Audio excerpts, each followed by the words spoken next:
Bonjour à tous. Alors, aujourd'hui, nous allons parler de distance. On connaît tous ce qu'est la distance entre deux points. Par exemple, vous avez un chat, une souris, d'accord? La distance entre ces deux personnages est définie comme étant, on le sait tous, le chemin le plus court.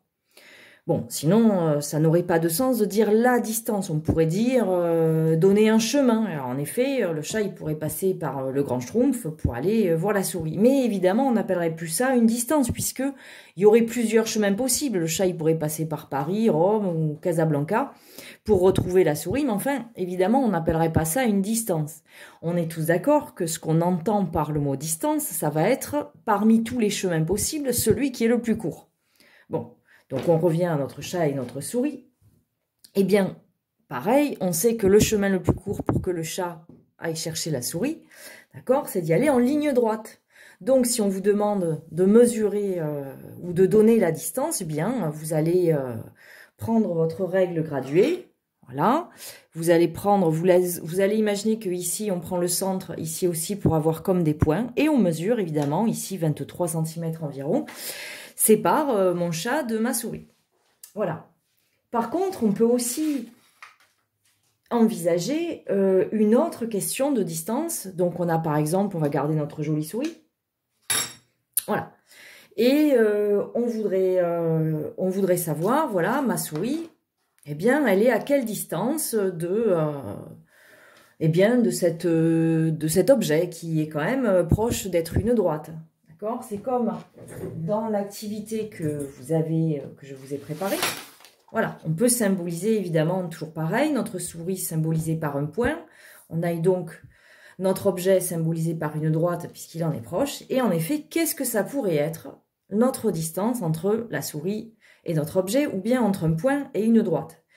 Ou bien on peut aussi envisager que cette situation en modélise une autre, à savoir par exemple le bord de l'eau. Voilà, qui est aussi symbolisé ici par une droite.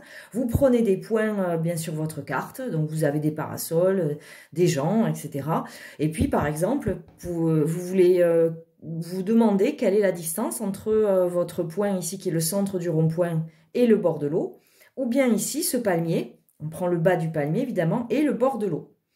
Donc, qu'est-ce que ça pourrait être la distance? Bien, évidemment, forcément, si on veut faire avec notre petit objet ici, ben on se dit forcément déjà la distance, on sait que entre un point d'ici et un point et notre souris, la distance la plus courte, c'est de la faire en ligne droite. Donc évidemment, on va prendre un objet qui la règle. Bon. Et ensuite, on se dit, ben, la distance, si c'est comme pour deux petits points, ben, en fait, ce qu'on attend, ça va être forcément le chemin le plus court. D'accord? Eh bien, on regarde le chemin, en effet, le plus court pour que notre souris aille rejoindre notre objet. Eh bien, voilà, on peut mettre ou pas le 0. Donc, on fait comme ça. On regarde. Ben là, évidemment, on se rend compte que plus ici, la distance diminue, diminue, diminue, diminue. Et puis, oh, on a là quand même le sentiment qu'elle réaugmente. Donc, si on essaie de faire le plus court possible, le plus court, ben, ça va être peut-être à peu près par là. Voilà. Donc là, finalement, on a en tout cas la direction que notre souris doit prendre pour aller vers notre objet. Et quand même, on a le sentiment que la distance la plus courte, eh bien, il va falloir la faire en angle droit par rapport à notre objet. Eh bien, on peut reprendre notre activité et on regarde ce qui se passe. Donc ici, pareil, hop, on peut faire des essais. Je vais prendre notre règle. Donc ici, on prend un point de notre droite, voilà. On mesure ici, par exemple, 5,2 cm. Bon. Ici, on en prend un autre, on est à 4 cm, à peu près, hein, évidemment. Voilà. Et puis ici, là, on a l'impression qu'on est quand même encore un petit peu plus court. Voilà, même si il y a pas, ça doit être 3,9 cm. Voilà. Et de la même manière, on a quand même le sentiment que pour trouver ce chemin qui est le plus court, eh ben, il va falloir y aller en angle droit. Voilà. Donc, quand à la fin, on vous demande, la question était de définir la distance entre un point A et cette droite D. Ben, la distance, on va la définir comme étant, parmi tous les chemins, ben, le chemin le plus court entre A et un point de la droite D. Voilà, tout comme ici.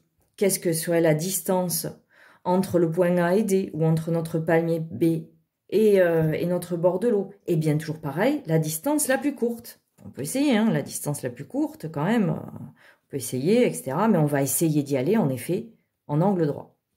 On prendra pour ça notre équerre. Voilà. Et en effet, on a quand même envie de faire comme ça et de mesurer. Après, on n'a plus qu'à mesurer. Ben, ce qui nous sépare. Ah bon, après, ici, il faudrait avoir l'échelle de la carte. Et voilà. Ensuite, comment la mesureriez-vous sur le dessin numéro 1? Eh bien, on la mesurerait avec une équerre, d'accord, en formant un angle droit entre notre droite D, d'accord, et notre point A. Voilà. Et donc, on nous demande à la fin de mesurer cette distance et de laisser les traits de construction. Ben, du coup, on va quand même prendre notre équerre. On va voir si ce qu'on avait fait était précis ou pas. Ou est-ce qu'il faut faire quelque chose d'un peu mieux. En effet, j'étais pas très précise. Voilà.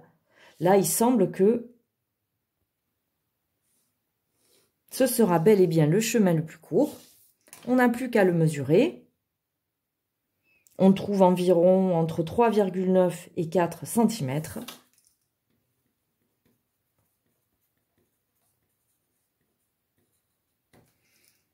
Et donc, on a compris non seulement ce qu'était la distance d'un point à une droite, c'est-à-dire c'est le chemin le plus court, d'accord, entre, ou en tout cas la longueur de ce chemin, le plus court, entre A et un point de la droite D.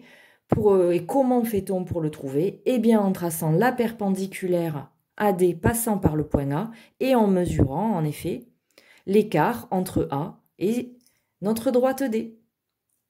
À bientôt!